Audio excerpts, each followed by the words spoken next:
Chères étoiles, je suis ravie de vous partager un nouvel enseignement en astrologie sidérale concernant les énergies stellaires qui vont nous accompagner à partir du 14 février et ce jusqu'au 15 mars. En effet, si vous observez le ciel durant cette période, et donc les étoiles, le Soleil quittera la constellation Capricornus, en analogie avec le signe du Capricorne, pour entrer dans la constellation Aquarius, en analogie avec le signe du Verseau. Les énergies saturniennes resteront encore à nos côtés, car ne nous laissons pas tromper. C'est bel et bien Saturne qui est depuis toujours le premier maître de ce signe d'air. Pour rappel, à chaque cycle zodiacal, le Soleil met en lumière les énergies de la constellation qu'il traverse, pour nous les communiquer à travers la maison que régit le ou les signes zodiacaux concernés dans notre propre thème natal sidéral. Saturne maîtrise le Capricorne, mais également le Verseau. À vous d'observer où ces deux signes se trouvent respectivement sur votre carte natale sidérale, pour voir dans quel domaine ces puissantes énergies saturniennes vont vous impacter. Ce n'est qu'à la découverte de la planète transsaturnienne Uranus que le Verseau s'est vu attribuer ce deuxième maître. À quelle date ? Le 13 mars 1781. William Herschel, observant par hasard la constellation des Gémeaux, a découvert Uranus. La communauté astrologique lui a alors attribué le Verseau.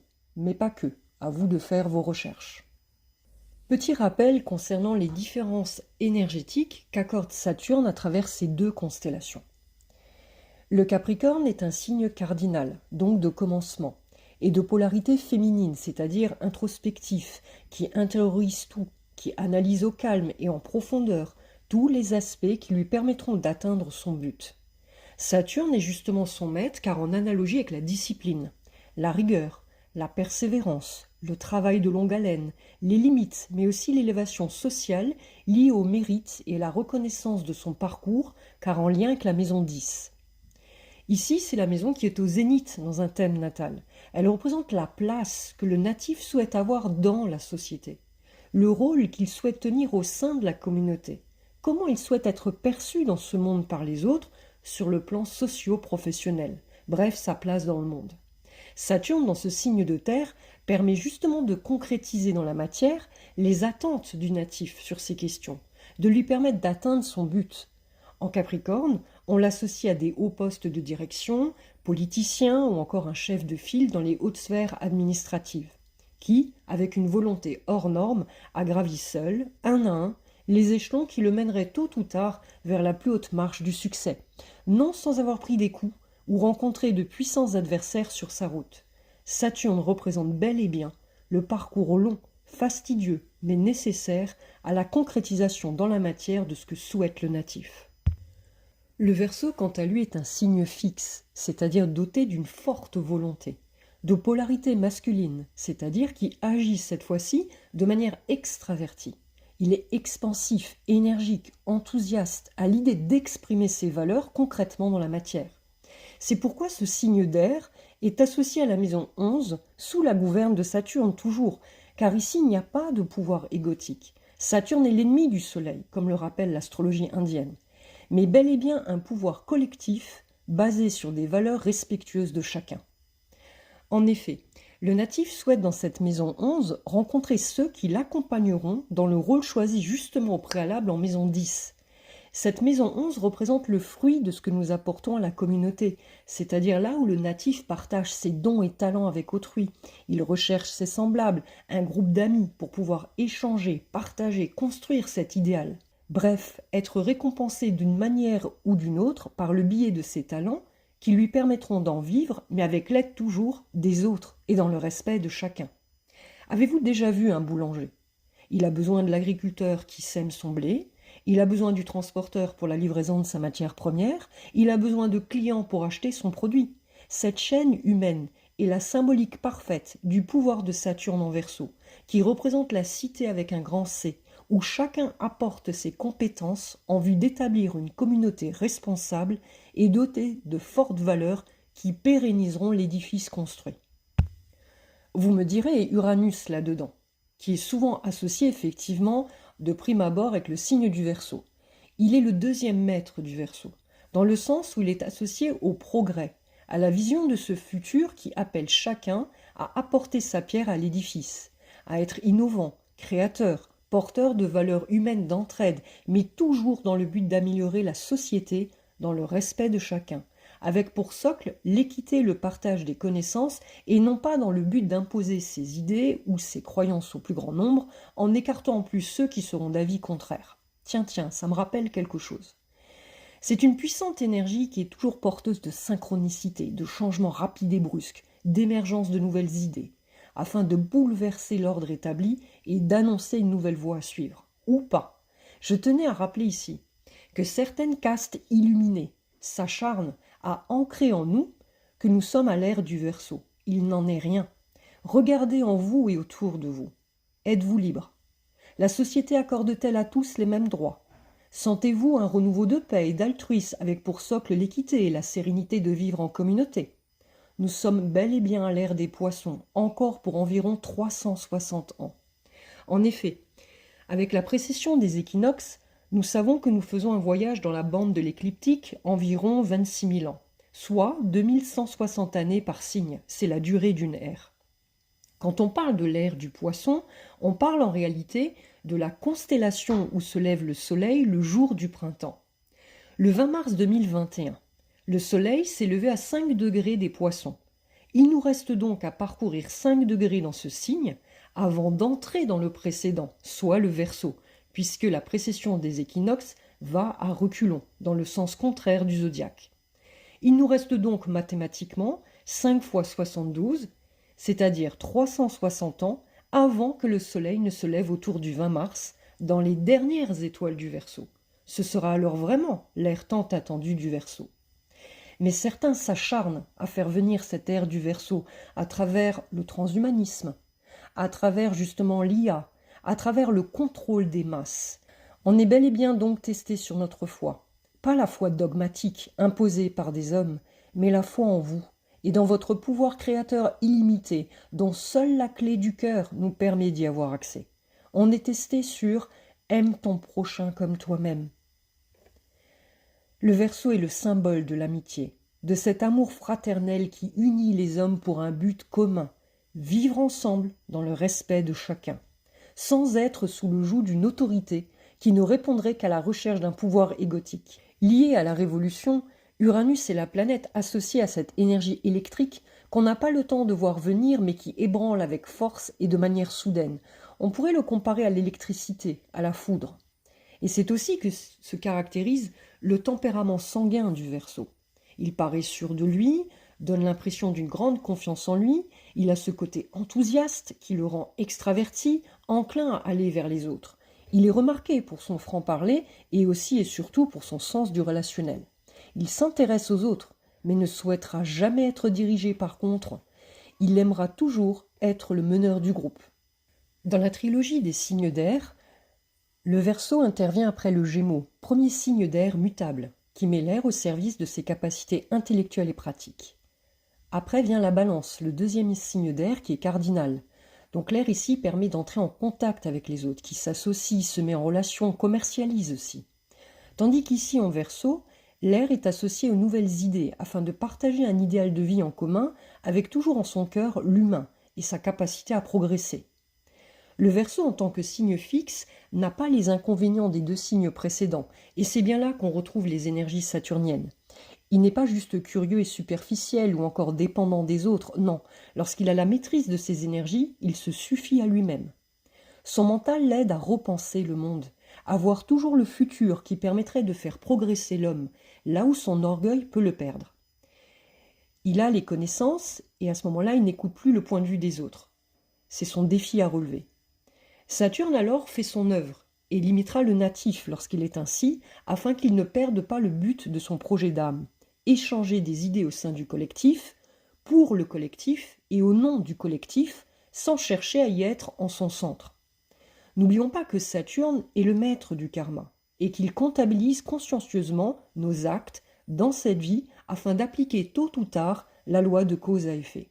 C'est pourquoi, même si les idées progressistes du Verseau peuvent en surprendre plus d'un, elles n'en restent pas moins utiles et seront peut-être un jour ou l'autre utilisées.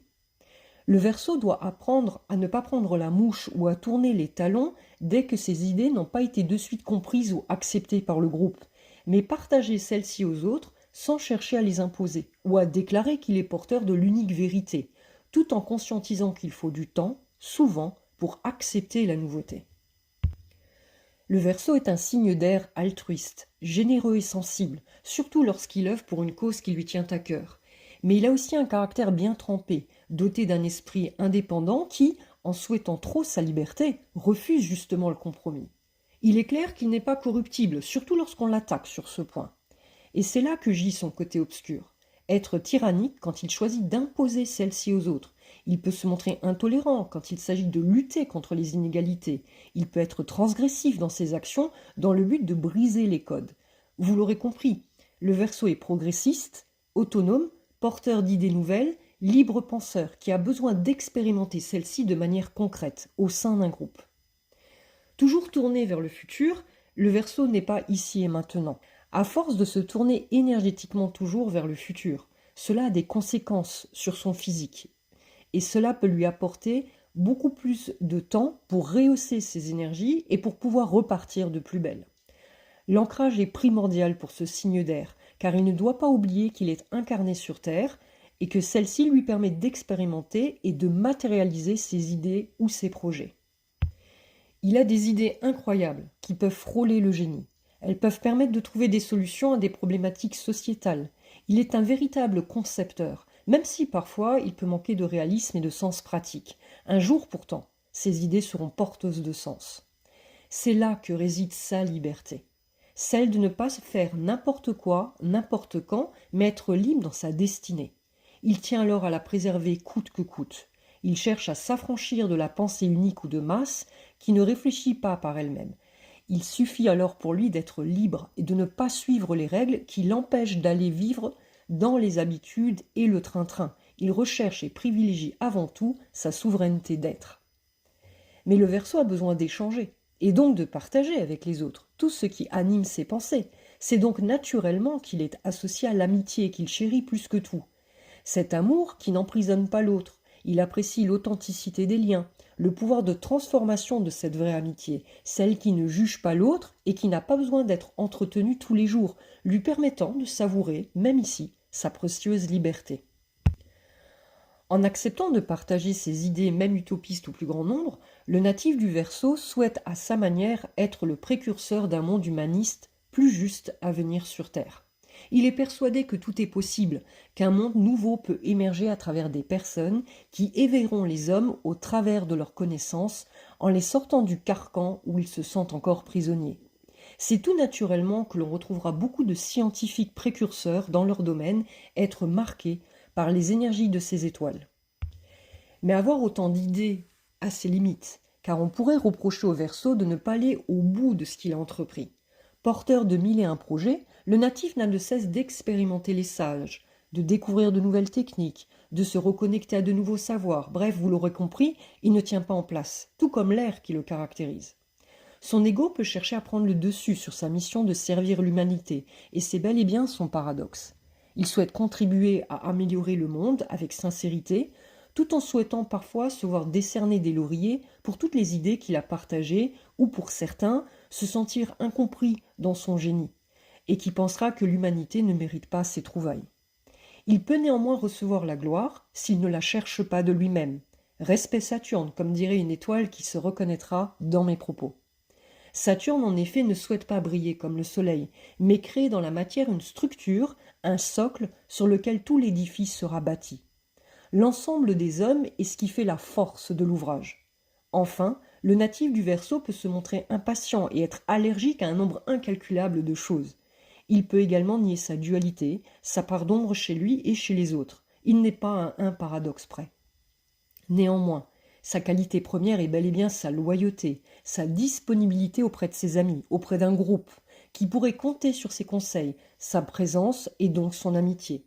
Il les fera toujours passer avant lui, avant sa moitié même. D'où vient le mythe du Verseau, justement?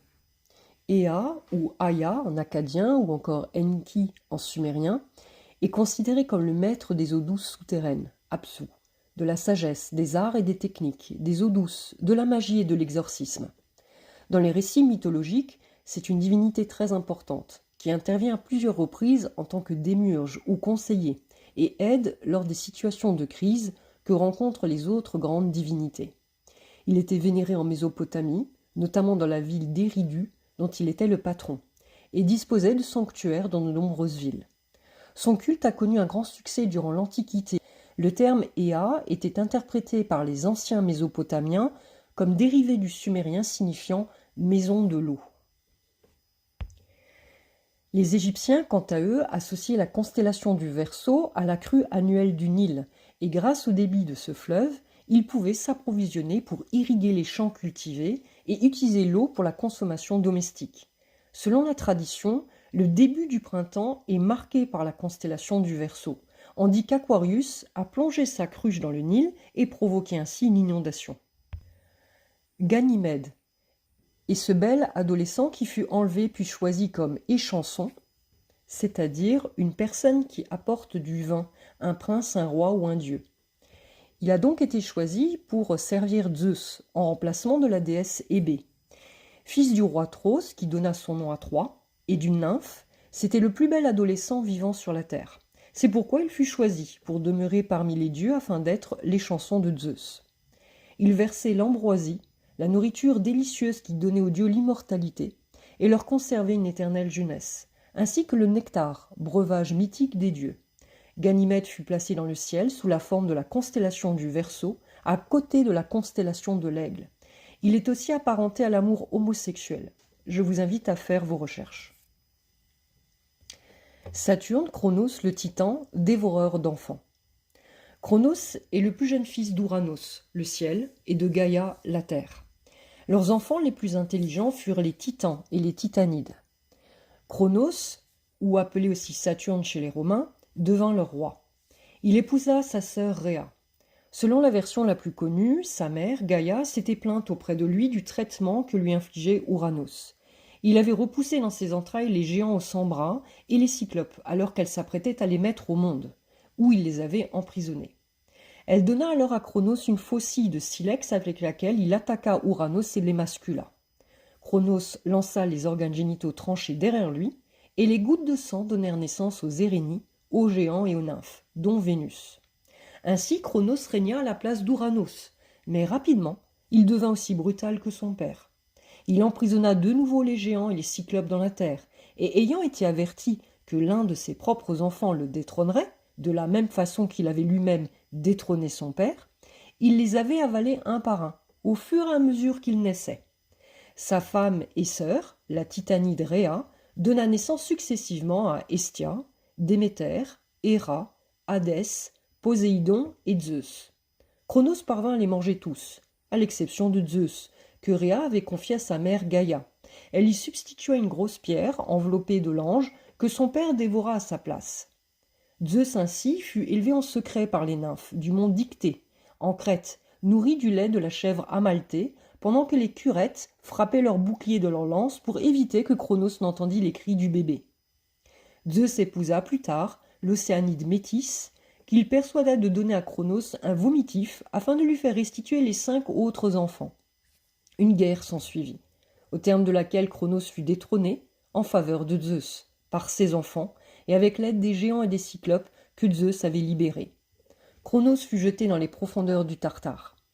Avant de régurgiter ses enfants, il avait rendu la pierre qui avait été substituée à Zeus. Cette pierre fut alors dressée à Delphes pour marquer le centre du monde. On l'appelle Omphalos.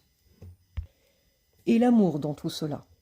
L'axe Lion-Verseau est celui de la créativité, de l'amour et de l'amitié. En effet, l'amour prend différentes formes. En Lion, l'énergie est centrée sur le rayonnement individuel. En Verseau, il se focalise sur le collectif.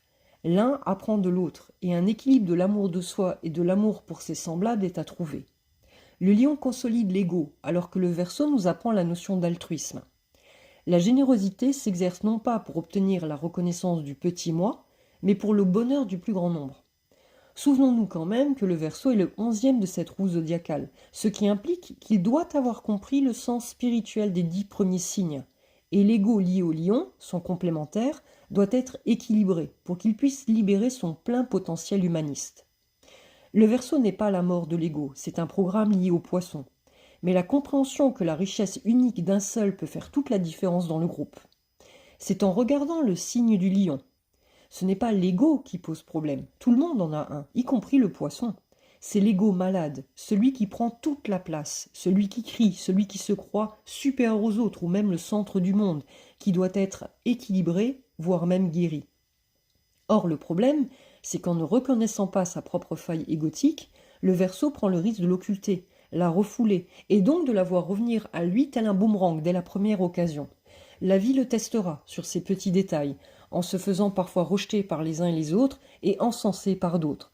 Sur le plan amoureux, à l'instar du lion qui est en analogie à l'embrasement, la passion et le désir créatif, donc des enfants, le Verseau est plus à l'aise dans les relations amicales, car elles lui laissent de l'espace pour respirer.